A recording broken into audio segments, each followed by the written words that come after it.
Good morning friends and welcome to Sharekhan Pre-Market Roundup. Yesterday we saw our markets correcting a bit, Nifty being down by around 40 points and Sensex around 100 plus points, mainly on the back of some weakness in the banking stocks like HDFC Bank, ICICI Bank, Axis Bank and State Bank of India. On the other side, IT stocks are mostly strong yesterday, TCS leading the gains, rising by around 3.5%. If you look at the global markets yesterday, global markets were almost mixed. In the European markets were trading anywhere from flat to negative, or in case of DAX and CAC it was positive by 0.5%. If you look at US markets, they opened lower around by 40 to 50 points on Dow Jones, but recovered very smartly from there on to close with a handsome gain of 100 plus points on Dow Jones and around 17-18 points on Nasdaq. If you look at the day before yesterday's sell-off in US markets, it was mainly on the back of the expiry which was there in the market on that particular day. So we can expect a positive opening today because nothing major negative has happened over the last couple of days, and we might see Nifty opening up around 20-25 points today. On the FIS figures side, FIS were again buyer in cash market to the tune of 732 crore rupees. But in the index futures, they were seller by around a minor figure of 133 crore rupees. If you look at overall, 6500 has acted as a very good support fund for our markets. Now let's have a look on some of the news items and some of the stock ideas for trade today. Good morning friends, let's have a view on derivatives. Considering the global scenario, yesterday markets started the session with gap down opening and markets continued to trade in a negative terrain. And Nifty finally snapped the session at 6502 level with a significant loss of 0.73%. In this period, we have seen that profits have taken away by market participants as around 4.62 lakh shares were reduced in open interest, and Nifty cost of carry also decreased by around 300 basis points. And Nifty futures premium also decreased from 26 odd levels to 19 points. On the options front, we have seen that put call ratio PCR is decreased from 1.10 to 1.05, which is clearly indicating that call option has added more number of shares in open interest. We can see call strike of 6,600 stands with highest number of shares in open interest, and on the put strike we have seen that activity is shifted from 6,500 to 6,400 put option, which is currently stands with highest number of shares in open interest.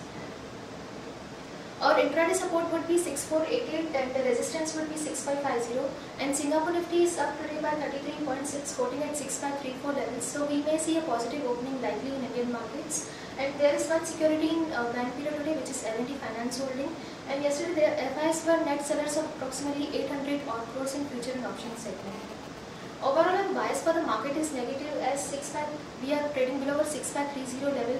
Our lower range for the market would be 6420 and higher range would be 6550. So this level 6550 may act as a strong resistance going forward. That's it from derivatives. Thank you. Now let's have a look at some of the actionable ideas, the watch list in which we feel that negative and the positive stocks, and news and updates. On the first stock for actionable ideas is Bharti Airtel. Bharti Airtel, India's biggest mobile operator, sold 350 million francs, that is close to $395 million of 3% notes. Bharti Airtel continues to seek new pools of liquidity and debt investors as it is proactively refinancing its debt. Action to be taken is long Bharti with a stop loss of 289 rupees for a target of 304 and 309. Tata Global.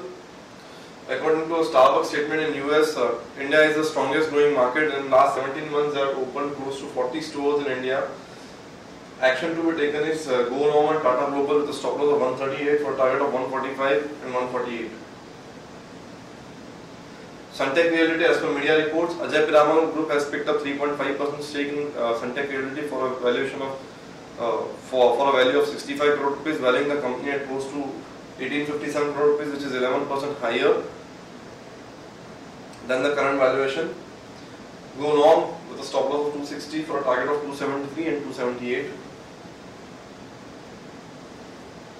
On the stocks with positive bias, today is Apollo Tyres, and stocks with negative bias is DLF. On the news flow front, government through the specified undertaking of the Unit Trust of India, that is SUTI, has planned to sell 4.22 crore shares of Axis Bank, which is close to 9% of Axis stake, at around 50 and raised close to 55 100 crore rupees. The price range in which the stake sale deals is supposed to happen is between 1290 to 1357 per share. Closing price for Axis Bank was 1356.85 rupees. Infosys announced that its senior vice president Mr. Chandrasekhar Kakal has resigned with effect from April 18, 2014. This is ninth exit from senior management team after the return of Narayan Murthy as executive chairman in 2013 June. We believe that this exit will not have material impact on the price of Infosys. A slowing Chinese economy coupled with increasing instances of shipment rejection by the Chinese players has resulted in sharp correction in the rubber prices. For 20th March 2014, a sharp 0.3% day-on-day correction was witnessed in the prices. Further, the commodity is down close to 9.2% on a YOY basis. This is particularly positive for tire manufacturing companies like Apollo and Seat, and Relaxo's raw material is rubber, hence would be positive for these companies. State FDA officials has issued show cause notice to 3 plants last week and sought an explanation about the poor compliance of good manufacturing practices by Wockhardt. The entrance of Wockhardt 3 pharma plants of Aurangabad resembles nothing less than a dumping ground. Media buzz that Unilever is looking at further increasing its stake in HUL and eventually delist the stock. That's all from our side.